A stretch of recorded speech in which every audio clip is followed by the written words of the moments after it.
Hi ನಮಸ್ತೆ. ಬೆಳಗಿನ ಬ್ರೇಕ್ಫಾಸ್ಟಿಗೆ ಇವತ್ತು ಹೊಸ ರೀತಿಯಲ್ಲಿ ಮತ್ತು ಸುಲಭವಾಗಿ ಆಲೂ ಪರೋಟ ತಯಾರಿಸೋಣ ಬನ್ನಿ.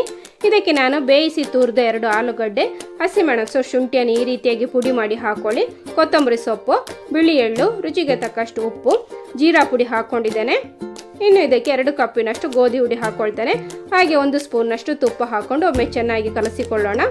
ಇನ್ನು ಅಗತ್ಯಕ್ಕೆ ತಕ್ಕಷ್ಟು ನೀರು ಹಾಕ್ಕೊಂಡು ಕಲಸಬೇಕು. ಈ ರೀತಿಯಾಗಿ ಮೃದುವಾದ ಹಿಟ್ಟು ತಯಾರಿಸಿಕೊಳ್ಳೋಣ. ಇನ್ನು ನಮ್ಮ ಇಷ್ಟದ ಗಾತ್ರಕ್ಕೆ ಉಂಡೆ ಮಾಡಿಕೊಂಡು ಇದನ್ನು ಚಪಾತಿಯ ಆಕಾರಕ್ಕೆ ಲಟ್ಟಿಸಿಕೊಳ್ಳೋಣ. 1 ಸ್ಪೂನಷ್ಟು ತುಪ್ಪವನ್ನು ಎಲ್ಲ ಕಡೆ ಬರುವ ಹಾಗೆ ಸ್ಪ್ರೆಡ್ ಮಾಡಿಕೊಳ್ಳಿ. ಇದರ ಮೇಲ್ಗಡೆ ಕೆಲವು ಮಸಾಲೆ ಹಾಕ್ಕೊಳ್ಬೇಕು. ಅದಕ್ಕೆ ಮೆಣಸಿನ ಹುಡಿ, ಅರಿಶಿಣದ ಹುಡಿ, ಜೀರಾ ಹುಡಿ ಸಮ ಪ್ರಮಾಣದಲ್ಲಿ ತೆಗೆದುಕೊಂಡು ಮಿಕ್ಸ್ ಮಾಡಿಕೊಂಡಿದ್ದೇನೆ. ಈ ಪೌಡರಲ್ಲಿ ಸ್ವಲ್ಪ ಭಾಗವನ್ನು ಪರೋಟದ ಮೇಲೆ ಈ ರೀತಿಯಾಗಿ ಸ್ಪ್ರೆಡ್ ಮಾಡಿಕೊಳ್ಳಿ. ವಿಡಿಯೋದಲ್ಲಿ ತೋರಿಸಿದ ರೀತಿಯಲ್ಲಿ ಇದನ್ನು ಫೋಲ್ಡ್ ಮಾಡಿಕೊಳ್ಬೇಕು.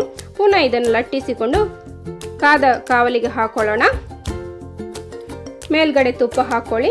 ಈ ರೀತಿಯಾಗಿ ಉಬ್ಬಿ ಬಂದ ಮೇಲೆ ತಿರುಗಿಸಿ ಹಾಕಿ ಬೇಯಿಸಿಕೊಳ್ಳಿ. ಈ ವಿಧಾನದಲ್ಲಿ ಮಾಡೋದ್ರಿಂದ ಆಲೂ ಪರೋಟಕ್ಕೆ ಒಳ್ಳೆ ಲೇಯರ್ಸ್ ಬರ್ತದೆ, ಅಲ್ಲದೆ ಸಾಫ್ಟ್ ಆಗಿ ಕೂಡ ರೆಡಿ ಆಗ್ತದೆ. ರೆಡಿಯಾದ ಆಲೂ ಪರೋಟವನ್ನು ನಾನು ಟೊಮೆಟೊ ಗೊಜ್ಜಿನೊಂದಿಗೆ ಸರ್ವ್ ಮಾಡ್ತಾ ಇದ್ದೇನೆ. ವಿಧಾನ ಇಷ್ಟ ಆದರೆ ಲೈಕ್ ಮಾಡಿ, ಚಾನಲ್ ಸಬ್ಸ್ಕ್ರೈಬ್ ಆಗಿ. Thank you, bye.